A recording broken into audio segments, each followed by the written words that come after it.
weer een voet aan de grond te krijgen hier in New York. En daarvoor vraag ik tips en tricks aan de volgende experts. Hey, leuk dat je weer kijkt. In de vorige aflevering hadden we het over perfectie en nu gaan we met social media aan de slag. Want dat is nu eenmaal part of your life. Voor een beginnend fotomodel is het een stuk moeilijker om aan jobs te komen. Het gaat namelijk niet langer meer om een merk vertegenwoordigen of fashion. Je moet al iemand zijn, een personal brand. Wie ben je en wat wil je uitstralen? Merken zijn steeds meer op zoek naar echte mensen in plaats van het blanke canvasmodel dat je op de catwalks in Parijs ziet. Ik ga op onderzoek uit in de digitale wereld. Follow me.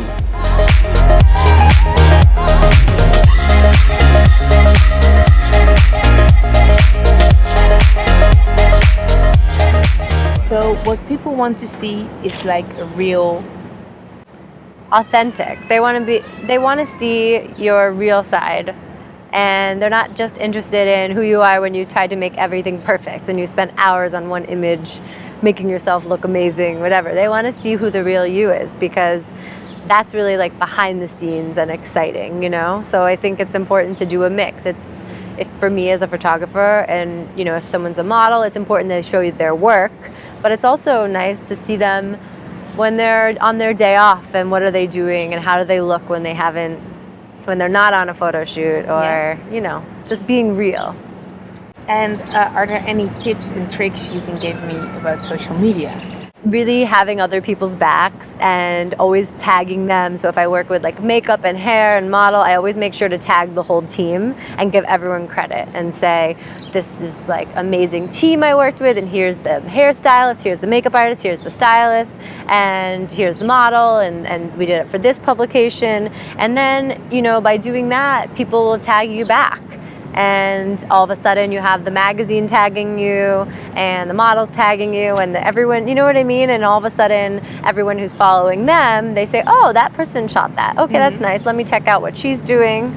So I think it's all about really, it's a community, you know what I mean? And I think it's not just all about yourself. Like, you need to be interested in what other people are posting and excited for other people.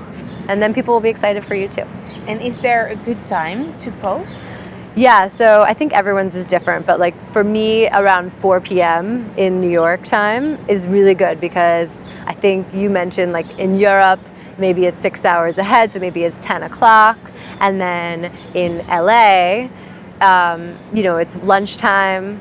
So I think it's a good time, at least for the people who follow me. And the cadence, like the amount of times you post a day. Actually, my little brother just told me this, and he said that, you know, not everyone's going to see every post that you post. So if you post a couple times a day, for him, you know, he has got a lot of followers. So if he does 3 times a day, everyone has a better chance of seeing it than if he was just to do once a day. Yeah.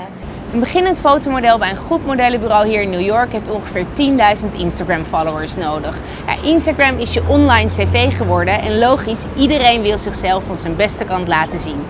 Ik ga langs bij Larissa. Zij is een meisje dat best wel ongelukkig werd van Instagram en nu doet ze er iets heel erg slims mee. Ik ben benieuwd wat ik van haar verhaal kan leren.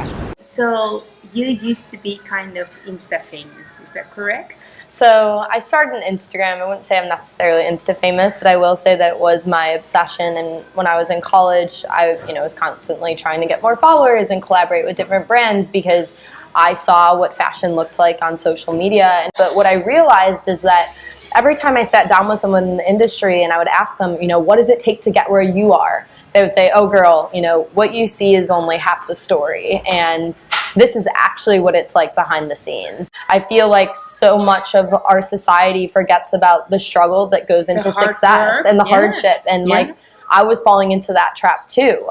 You know, you felt unhappy? I mean, yeah, totally. I mean, everyone thought I was Superwoman at Vanderbilt. You know, which is a top 20 school in the US, and, you know, managing my fashion blog, starting a business, and I wasn't. I completely collapsed at Fashion Week. I was going to watch DVF speak, and I remember falling, you know, breaking my phone, my knees were bleeding, like running into this, you know, taping.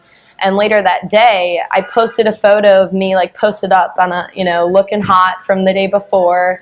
And that did not tell the story at all. And, you know, when I told people that it was harder, I was struggling, they had a hard time relating. And I realized that was because I was only telling half the story. So what I did is I came back and I decided, all right, enough's enough. I want to create a platform where artists, entrepreneurs, and also everyday people can talk about these other pieces of them, because we're so much more than what we post about.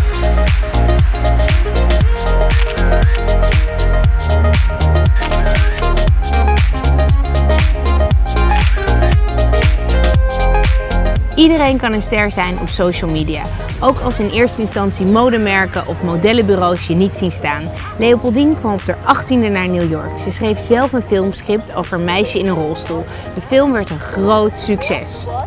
Ook ga ik sporten met Lauren. Zij is sportsmodel en ik praat met Roger, een van de grootste casting directors van New York, over inclusiviteit. Everybody counts dus. Volgende aflevering, kijken dus.